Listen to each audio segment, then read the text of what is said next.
The 18th century, a time of exploration in the New World.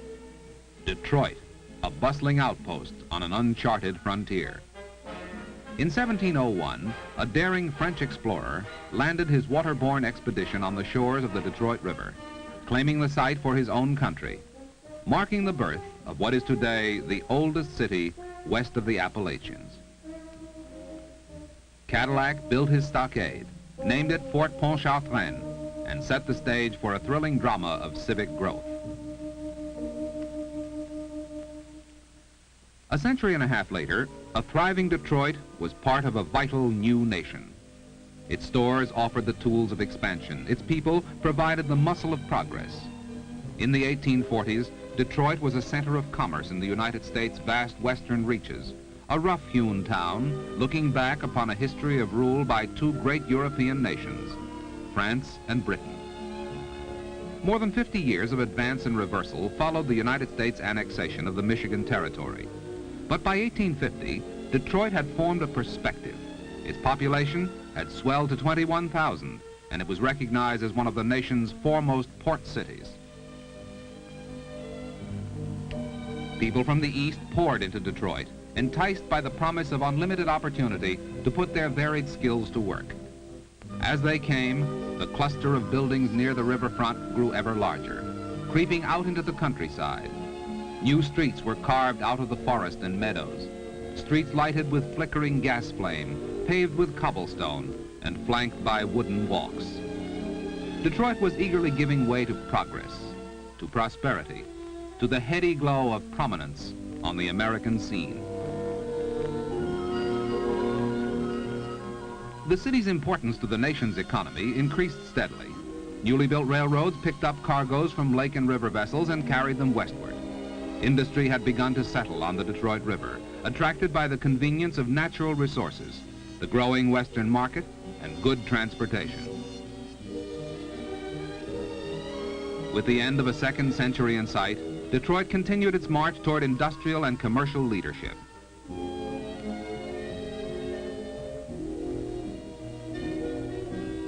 As the years passed, signs of the times came, then disappeared, each marking the thoughts, the accomplishments, the tastes of its era. But through all the changes on the face of Detroit, the will of its citizens to build a great city remained and strengthened. The population maintained its upward climb, the majority of the settlers fleeing the political and religious oppression, the economic insecurity of lands across the sea. Of hearty stock, fired with the ambition to provide well for their children, Detroit's foreign-born citizens became the backbone of progress.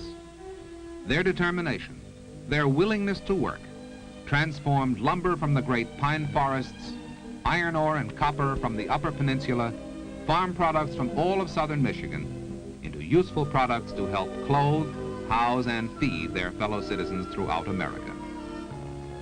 By 1890, goods flowing from Detroit to markets throughout the world included iron and steel products, paint and varnish, copper and brass products, stoves, pharmaceuticals, and near the turn of the century, the first Detroit-made automobiles appeared on American roads, harbingers of our emergence as the automotive capital of the world. The spot on which Cadillac landed his expedition has seen many changes. The banks of the Detroit River were the focal point in our early days. Our city grew outward from this point, and with growth, the importance of the riverfront faded. The interests of Detroiters moved outward. The land that nurtured our success was left to the ravages of time.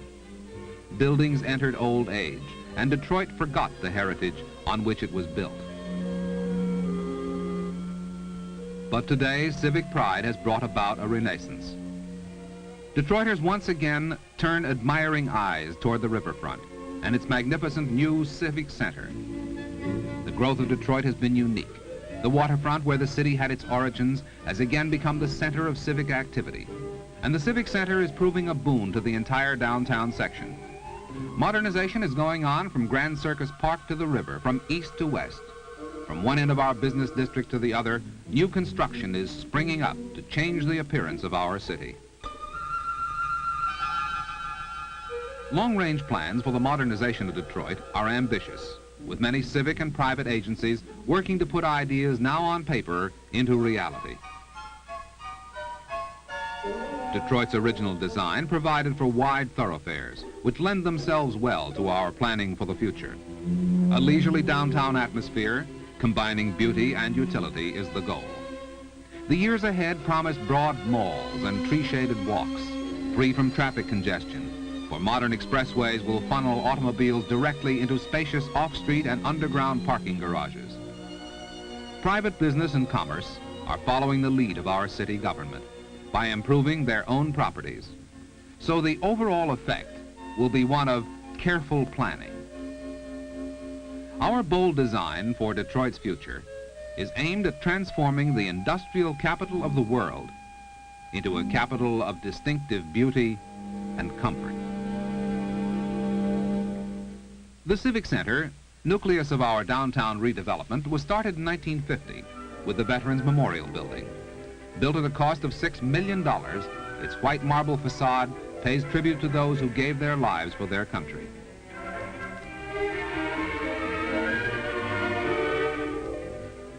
Across Jefferson Avenue, the striking City-County building gives the Civic Center a gleaming tower of marble and glass, while answering the long-time need for a centralized office for both city and county governments. It's composed of 2 units, one rising 20 stories, the second providing another 13 floors of useful workspace.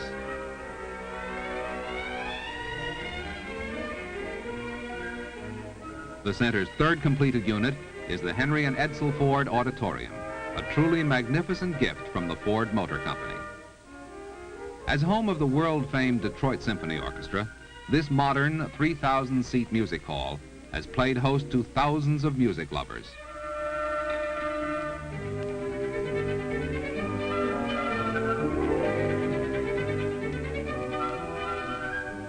The tremendous number of visitors drawn to the downtown area by the Civic Center, and the even larger number it will attract when completed, requires adequate facilities for parking thousands of cars. Ample provision is being made for this need.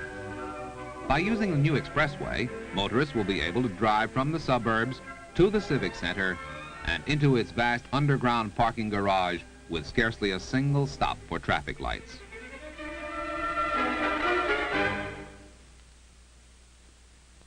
The 80-acre Civic Center has replaced hundreds of buildings that had outlived their usefulness. 30 square blocks were cleared between the river and Larned Street, and east and west from Randolph Street to 3rd Avenue. The final result will be an impressive attraction for citizens and visitors alike. Modern, useful buildings separated by handsome landscaping. A happy wedding of glass, marble, and steel with the vibrant colors and clear air of the out of doors.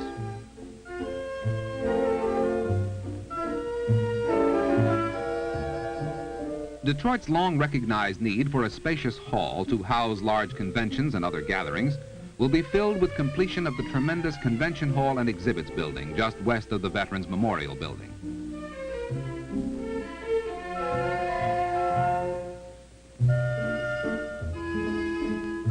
Begun as a gift to the city on its 250th anniversary, the structure promises to be one of the finest of its type in the world, a fitting addition to our plan to make Detroit a model of urban development. The circular hall at the eastern end of the unit will provide ample space for large gatherings such as civic, industrial, and political conventions. At capacity, the hall will seat 14,000 people. When seats on the ground level are removed, an arena of nearly 24,000 square feet will be revealed, surrounded by seating for 10,000 spectators. The long, low exhibits building will provide a total of 400,000 square feet of floor space for trade and industrial exhibitions of every type. Parking will be provided for 2,800 cars on the exhibits building roof, underground and outside the unit at ground level. Funds for construction in the Civic Center area have been donated by business, industry, and individual citizens, a shining example of civic cooperation for the good of our town. Expected additions to the Civic Center in the future include a new federal building and a luxury hotel to help house exhibit guests and convention delegates. A sloping plaza planned for the area between the Ford Auditorium and the Veterans Memorial Building will have grass, shade trees, broad walks, and a reflecting pool which may be used for ice skating in the winter. The center's pleasant vistas will afford an ideal place to relax for business people during the day or for folks on a holiday outing. As a major part of the project, the shoreline in front of the Civic Center was straightened and faced with a steel and concrete wall. In conjunction with construction of the Civic Center, the entire shoreline of the Detroit River is being rehabilitated to accommodate increased shipping from the St. Lawrence Seaway. Private construction is also scheduled for the waterfront. Detroit is planning for tomorrow. From one end of the city to another, the facilities for modern living are being built to serve citizens of the present and the future. The maturity of our town is symbolized by activity on the waterfront, the site at which Detroit was born, the site from which we grew into America's 5th largest city, the site to which we've returned for new inspiration. As in 1701, a discovery is being made here, the discovery that Detroit today is making way for Detroit tomorrow. The progress of Detroit and its metropolitan area is linked closely with the services offered business, industry, and individual citizens by its banks. Services which answer nearly every financial need of Greater Detroit's 3.5 million citizens. Throughout the city, in the central business district, in every neighborhood, in suburban areas, the banks of Detroit play an important part in community life. Hundreds of banking offices offer convenient, helpful service and security in financial matters.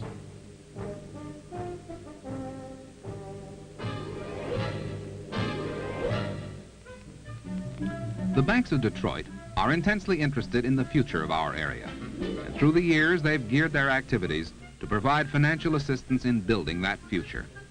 They've kept a finger on the public pulse, changing and adding to their operations whenever the need for new services appeared. Flexible policies have kept the banks of our city alert. Their long history has given them broad experience in handling the many financial services required by the forward-thinking people of America's 5th largest city.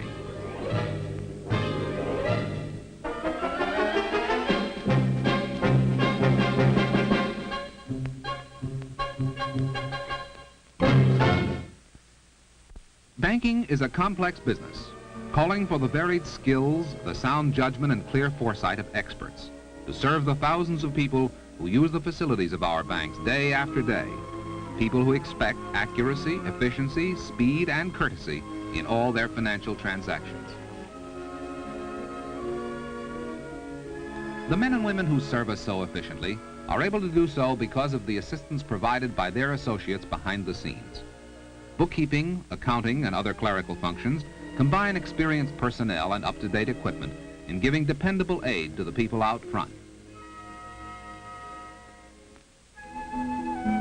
The modern bank blends efficiency with a friendly atmosphere.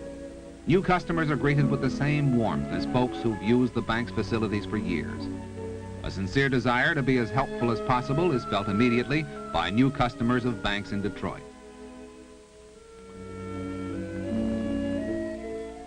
The opening of a personal checking account often introduces new customers to the many services offered by local banks. A typical first visit begins at the desk of a friendly officer who explains in clear and simple terms the various types of checking accounts available.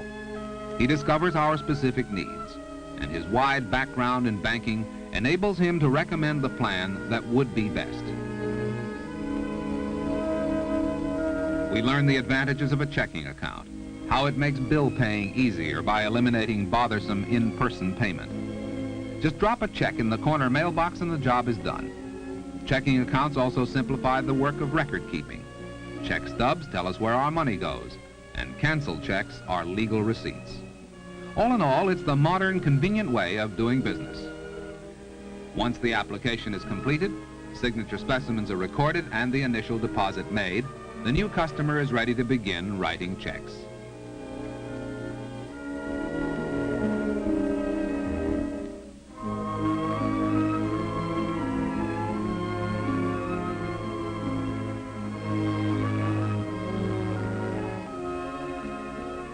The first deposit opens the way to convenient payment of bills.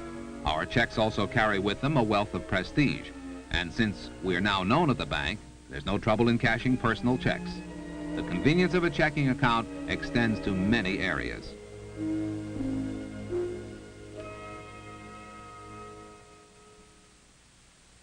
Detroit banks are always happy to open their broad facilities to the inspection of new customers. By seeing operations at first hand, we can appreciate the skill and care that go into serving our needs. First and foremost, we're concerned about the safety of our money. A look at the steel and concrete vault and a talk with the guard assure us that security is an important part of bank operations.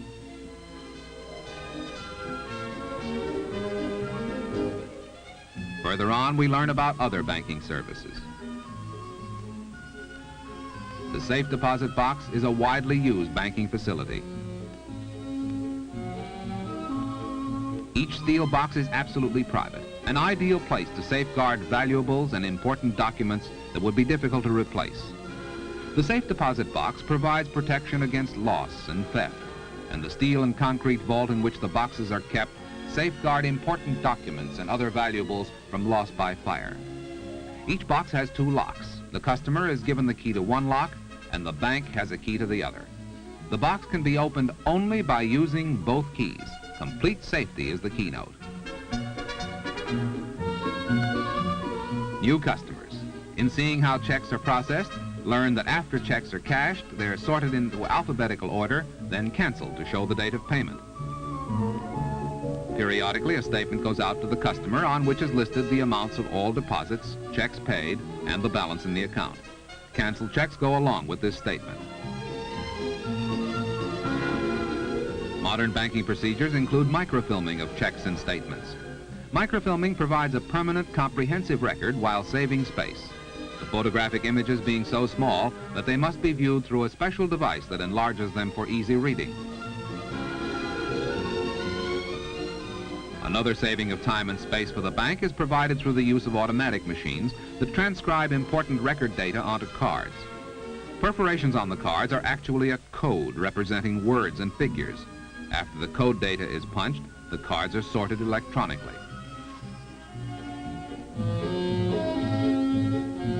Nowadays, banks operate their own telegraph machines, including direct wires to correspondent banks in other cities, expediting customer transactions with distant places. Bookkeeping entries that require repetitive information are prepared on automatic typewriters. The date and amount of a credit or debit are typed manually, and the remaining details are typed automatically from a card.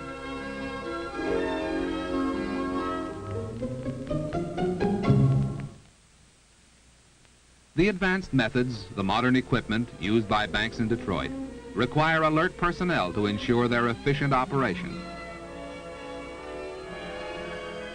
The banks of our city, aware of their responsibility to their customers, always seek to find the right people to handle the financial affairs of hundreds of thousands of customers. Personnel specialists interview many applicants, accepting only those who meet strict qualifications. Those who join the staff of a bank in Detroit enjoy excellent working conditions. Benefits include group life insurance, hospitalization, generous pension plans, and many other features which have encouraged thousands of men and women to select banking as their vocation.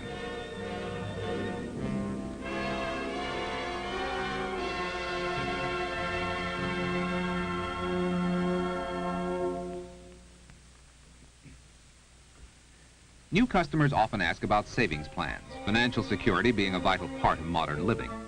Folks who already have savings accounts can tell us that money in the bank is a tangible guarantee that unforeseen emergencies will be met, that their children will be able to go to college, and a down payment on that dreamed-of home will be on hand when they decide to buy. In a bank, our money is safe. Sound banking policies and experienced management make sure of that. In addition, all accounts are insured up to $10,000 by the Federal Deposit Insurance Corporation. Savings accounts serve other purposes besides providing a safe place for our money, besides building a reserve for the future. Money deposited in the banks of Detroit is used constructively for mortgage loans to help folks live better. The signing of an agreement for a home loan is symbolic of lending a hand. One customer offering his savings to another, so that new homes can be enjoyed by our growing list of comfortable, happy homeowners.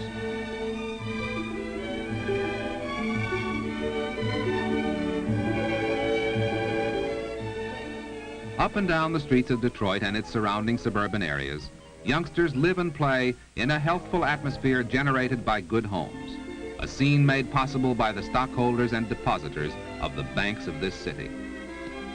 Business, too, benefits from the loan services of local banks, the success of stores and businesses in every neighborhood, adding to the success of our town. A better future for all Detroit, the result of sound financing practices.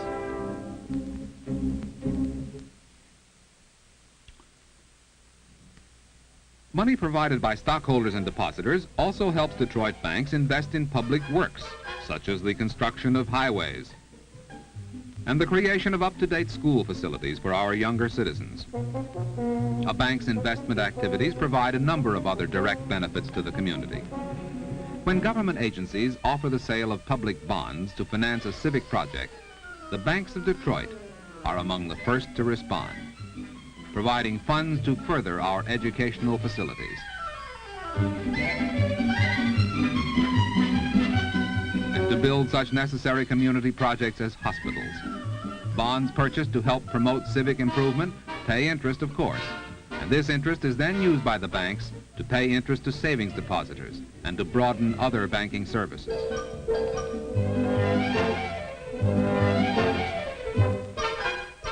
The banks of Detroit also help our vital industrial community, financing manufacturers, both new and established, in their programs to expand and improve production. Now that we've seen the complex operations of a bank, we're ready to put its services to work.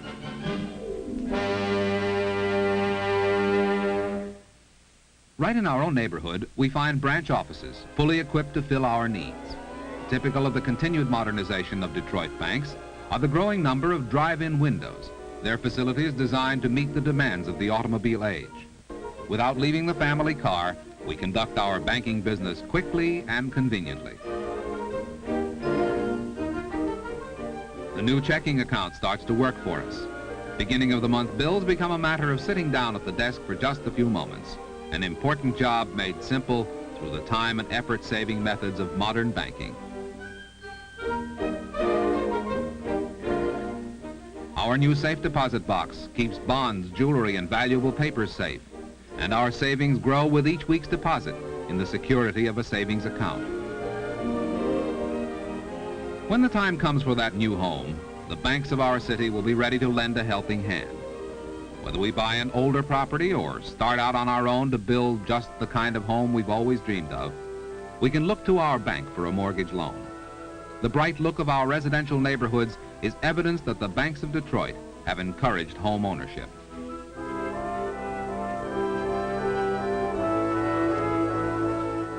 When we move into a new home, we can count on adequate shopping facilities nearby, for the banks of Detroit are interested in the future of private enterprise in our city and do everything they can to help commercial and business firms prosper, to see that modern shopping centers are built in new neighborhoods to answer the needs of every family.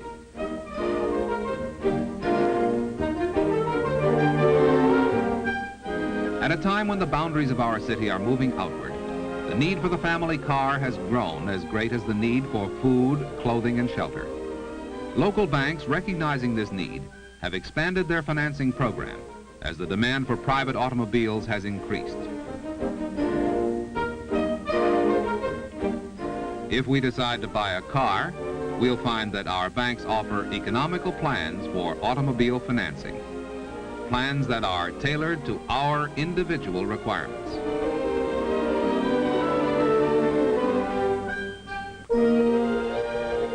In their aid to public projects such as schools, in their encouragement of urban redevelopment, in a host of other civic activities, the banks of Detroit have shown an outstanding interest in our community.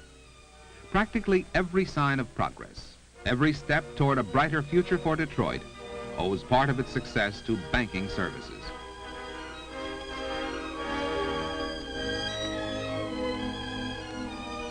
The banks themselves are spearheading the development of Detroit, rehabilitating their offices, making new additions to the downtown area, building new neighborhood offices as the need arises.